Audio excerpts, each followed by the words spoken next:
Hi dear student, मैं पवन शर्मा फिर से स्वागत करता हूं आप सब लोगों का एक बार फिर से अपने यूट्यूब चैनल पवंस क्लास में।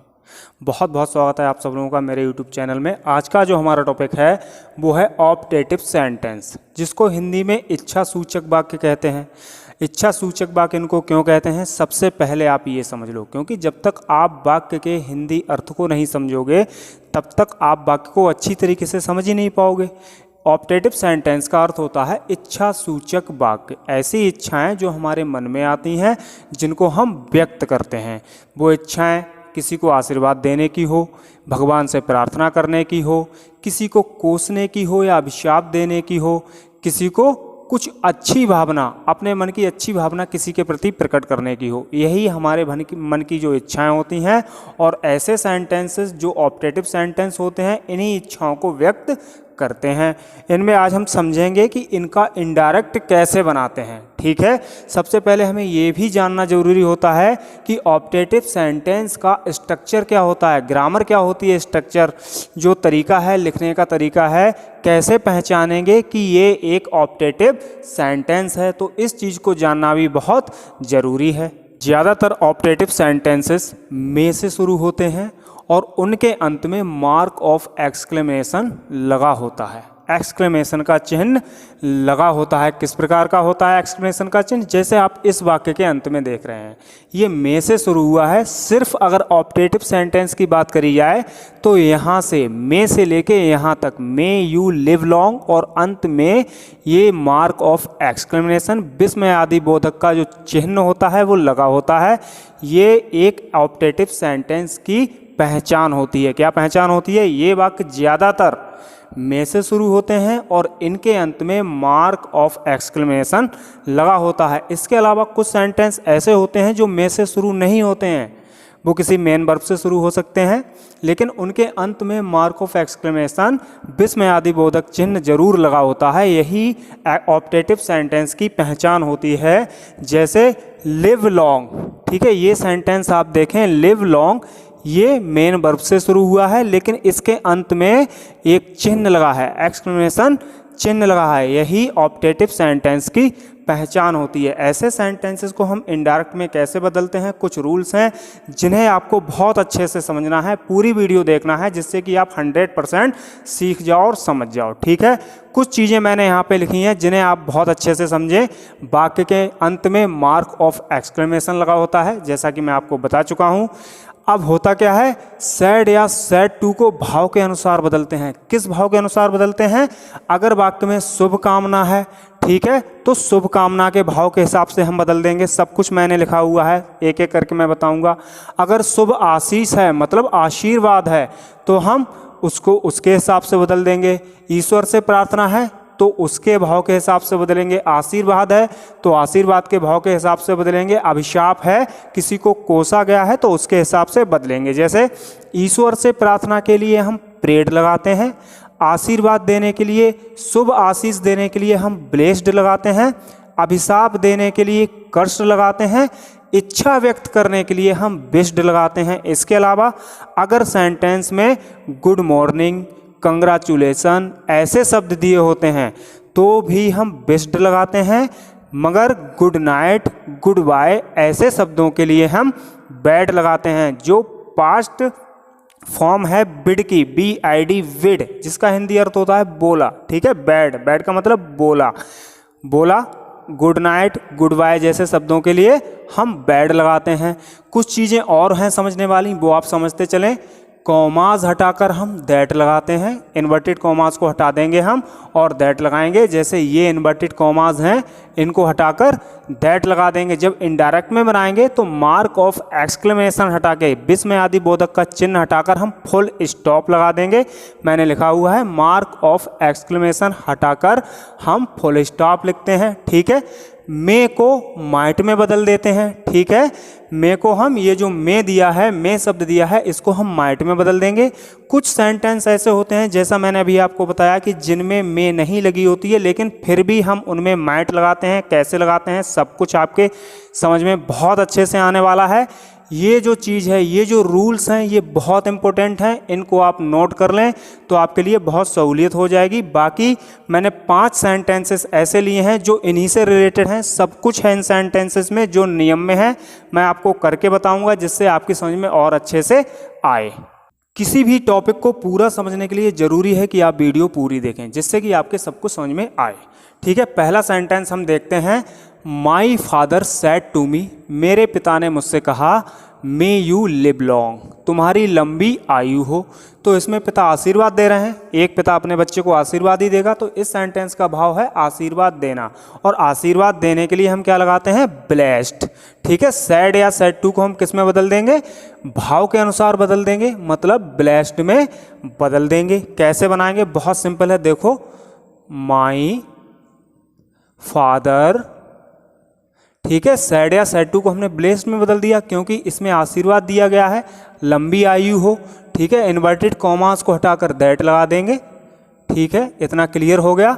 अब मैंने आपको बताया है मे को माइट में बदल देंगे, लेकिन उससे पहले हम कुछ बेसिस जो चेंजेस हैं उनको करेंगे, बेसिक चेंजेस को करेंगे।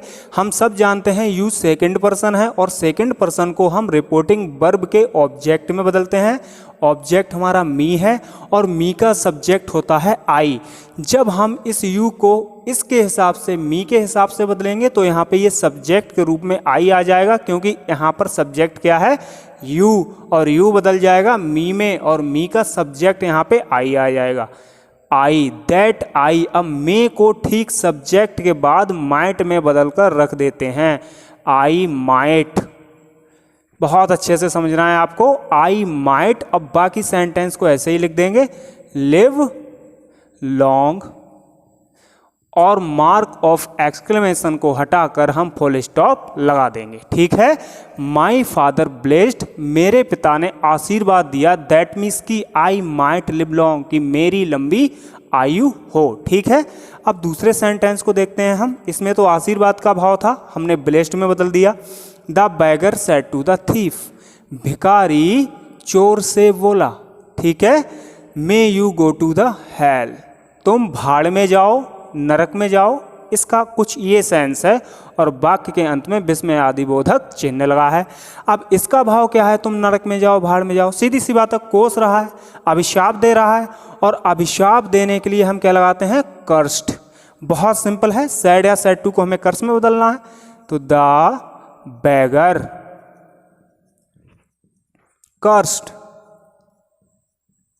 ठीक है, थीफ टू द थीफ, या द थीफ कर सकते हैं हम, कर्स द थीफ। ठीक है, अब इन्वर्टेड कॉमा हटाकर दैट। ठीक है, हमें वही करना है, यू को हमें किस में बदलना है? ऑब्जेक्ट में। ऑब्जेक्ट क्या है हमारा? द थीफ, और द थीफ के हिसाब से हम किसको ले आएंगे? द थीफ का प्रोनाउन क्या होगा? ही। ठीक है, एक वचन है तो हम ही में बदल देंगे। अब मे को यहां might, might, he might go to the hell, go to the hell. ठीक है, अब इस मार्क को हटा के हमें फुल स्टॉप रखना है। तीसरा सेंटेंस देखो, आई सेड टू हर, मैंने उससे कहा, लिव लॉन्ग। इसमें मे नहीं लगा है, डायरेक्ट वर्ब से वाक्य शुरू हुआ है, वाक्य के अंत में मार्क ऑफ एक्सक्लेमेशन है। बहुत सिंपल है, हमें सैड या सैड टू को किस में बदलना है? वाक्य के भाव के हिसाब से लिव लॉन्ग। इसमें इच्छा व्यक्त की गई है, हालांकि आशीर्वाद भी दिया गया है, इच्छा भी, इसको हम विश भी लगा सकते हैं और ब्लेस्ड भी लगा सकते हैं, ब्लेस्ड भी लगा सकते हैं और बिस्ट भी लगा सकते हैं। किसी की इच्छा है कि आप लंबी आयु तक रहो तो दोनों में बदल देंगे। अगर आपको ब्लेस्ड ज़्यादा सूटेबल लगता है तो आप ब्लेस्ड लगा सकते हो, अगर बिस्ट लगता है तो आप बिस्ट भी लगा सकते हो, दोनों ही वाक्य बिल्कुल ठीक होंगे। तो आई विश्ड या ब्लेस्ड भी लगा सकते हैं आप, ब्लेस्ड, दैट। अब यहाँ पे हर नहीं लगाना है, दैट। इस हर को इस वाक्य का सब्जेक्ट बना लो। ठीक है, हर का सब्जेक्ट क्या होगा? ही, सी का ऑब्जेक्ट हर है तो हर का सब्जेक्ट सी होगा, दैट सी। यहाँ पे मे नहीं है तो माइट। कुछ इस तरीके से हम वाक्य को बनाएंगे जिसमें सब्जेक्ट और मे नहीं दिया होता है। उसमें क्या करते हैं, इस ऑब्जेक्ट को हम सब्जेक्ट बना लेते हैं और माइट को अपनी तरफ से रख देते हैं, बाकी वाक्य को ऐसे ही उतार देते हैं, लिव लॉन्ग, और इस मार्क ऑफ एक्सक्लेमेशन को, विस्मय आदि बोधक चिन्ह को हटाकर हम फुल स्टॉप लगा देते हैं। चौथा सेंटेंस देखते हैं, माई मदर सैड, मेरी माँ ने कहा या बोली, मे गॉड ब्लेस यू। ठीक है, इसमें माँ ने भगवान से प्रार्थना की है इस यू के लिए। ठीक है, इनका अपने बच्चे के लिए भगवान से प्रार्थना की है, और भगवान से प्रार्थना करने के लिए हम क्या लगाते हैं, प्रेड। तो हम सैड या सैड टू को किस में बदल देंगे, प्रेड में। My mother prayed. ठीक है, दैट। ठीक, इतनी चीज क्लियर है। अब गॉड को हमें सब्जेक्ट यही है, तो हमने गॉड को पहले लिख लिया, मे को माइट में बदल दिया, गॉड माइट ब्लेस। ठीक है, यू है, यू को हम यहाँ ऑब्जेक्ट में बदलते हैं। ठीक है, तो यहाँ पे क्या है, यहाँ पे माई मदर है, तो माई के हिसाब से यहाँ पे हम अगर मी भी कर देंगे, ब्लेस मी, क्योंकि मेरी माँ ने प्रार्थना की कि भगवान मुझे आशीर्वाद दे, तो हम मी भी बदल देंगे वाक्य के हिसाब से, वाक्य के भाव के हिसाब से। हालांकि ये सेकंड पर्सन ऑब्जेक्ट में चेंज होता है, लेकिन यहाँ पे क्या है, वाक्य के भाव को समझो। माई मदर, मेरी माँ ने प्रार्थना की, किसके लिए प्रार्थना की होगी, तो मेरे लिए प्रार्थना की होगी, तो हम यहाँ पे मी भी लिख सकते हैं। अगर हम मी नहीं लिखें तो हम ये भी कर सकते हैं। नियम के हिसाब से ये दोनों ठीक होंगे, क्योंकि इसको ऑब्जेक्ट में बदलेंगे, ऑब्जेक्ट है नहीं। जब ऑब्जेक्ट नहीं होता है तो किसी भी थर्ड पर्सन में बदल देंगे। यू यहाँ पे ऑब्जेक्ट के हिसाब से रखा है, तो हम इसको ऑब्जेक्ट में ही बदलेंगे। अगर हम मी में भी बदल देते हैं, my mother prayed that God might bless me, तो ये इस बच्चे के लिए ही, तो इस जो माई है ये कोई बच्चा ही तो बोल रहा है, मेरी मदर, तो यू इसके हिसाब से भी चेंज कर सकते हैं, मी में भी और इसमें भी चेंज कर सकते हैं। दोनों तरीके से वाक्य करेक्ट है। Anil sad good morning my friends. ठीक है, यहाँ पे गुड मॉर्निंग आया है, मैंने आपको बताया है गुड मॉर्निंग कंग्रेचुलेशंस के लिए हम बेस्ट लगाते हैं, गुड नाइट गुड वाई के लिए हम बैड लगाते हैं। ठीक है, कैसे बनाएंगे इस वाक्य को, अनिल, ठीक है, क्या लगा देंगे, गुड मॉर्निंग है, बेस्ट, सैड को हम बेस्ट में बदल देंगे। जब हम बेस्ट लगाते हैं तो ध्यान रखने वाली बात यह है, इनवर्टेड कॉमा हटाकर हम दैट नहीं लगाते हैं, इस चीज को बेस्ट के बाद यूं ही जोड़ देते हैं।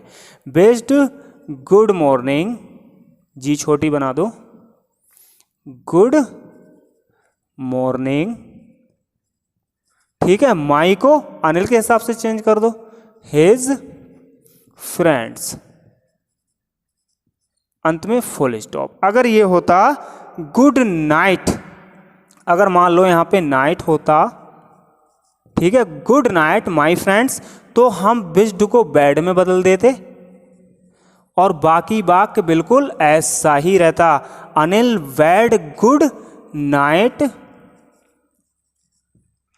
हिज फ्रेंड्स, और अंत में फुल स्टॉप। उम्मीद है आपको ये वीडियो पूरी समझ में आई होगी। अगर आपने मेरी पूरी वीडियो देखी है तो इसके लिए बहुत बहुत धन्यवाद आप लोगों का। आपसे रिक्वेस्ट है, अगर आप मेरे चैनल पर नए हैं तो प्लीज़ मेरे चैनल को सब्सक्राइब करें, लाइक करें और अपने साथ में पढ़ने वाले स्टूडेंट को भेजें। अगर आप कोई गार्जियंस हैं और मेरी वीडियो देख रहे हैं तो अपने बच्चों से बोलें कि मेरी वीडियो बिल्कुल देखें और सब्सक्राइब करें, लाइक करें, शेयर करें। इसी के साथ आप सब लोगों का बहुत बहुत धन्यवाद। अगली बार मैं फिर मिलूंगा कोई नई वीडियो लेकर, तब तक के लिए नमस्कार।